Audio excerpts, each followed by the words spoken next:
সজলের ক্যামেরায় ওহিদুল ইসলামের রিপোর্ট।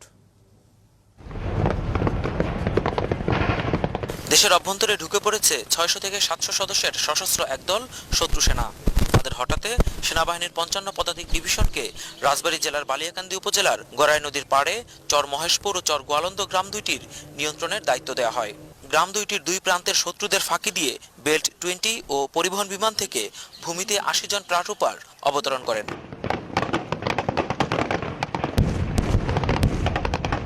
26 ফিল্ড রেজিমেন্ট আর্টিলারি ও 21 এয়ার ডিফেন্স রেজিমেন্ট আর্টিলারি আকাশে তাদের প্রতিরক্ষা দেয়।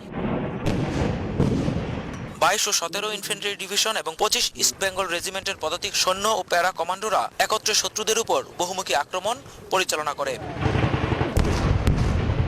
এরপর 8 ইঞ্জিনিয়ার ব্যাটালিয়নের তৈরি করা পন্টুন ব্রিজের মাধ্যমে ট্যাঙ্ক ও জরুরি রসদ সরবরাহ করা হয়।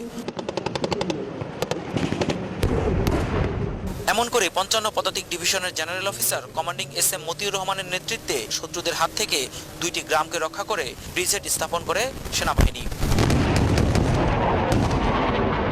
21 ডিসেম্বর থেকে শুরু হওয়া শীতকালীন মহড়ার শেষ দিনে অ্যাসল্ট রিভার ক্রসিং এক্সারসাইজের জন্য কাল্পনিক শত্রুর উপর এমন আক্রমণ করে যুদ্ধের প্রশিক্ষণ নেয় 55 পদাতিক ডিভিশনের সদস্যরা, আর তা পর্যবেক্ষণ করেন প্রধানমন্ত্রী শেখ হাসিনা। বাংলাদেশকে কেউ আক্রমণ করলে যে বাংলাদেশ সেনাবাহিনী তা প্রতিরোধ করতে পারবে তারই প্রমাণ দিল এই মহড়ার মাধ্যমে।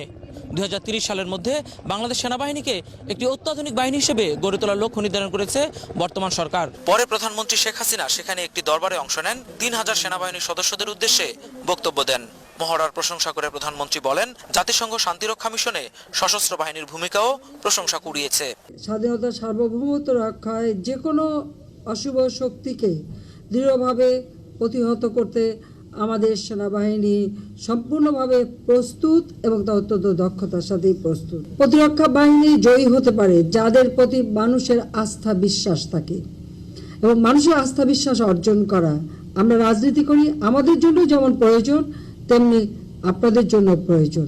সেনাবাহিনীকে সবচেয়ে আধুনিক ও চৌকস বাহিনী হিসেবে গড়ে তুলতে সরকার কাজ করে যাচ্ছে বলেও জানান শেখ হাসিনা।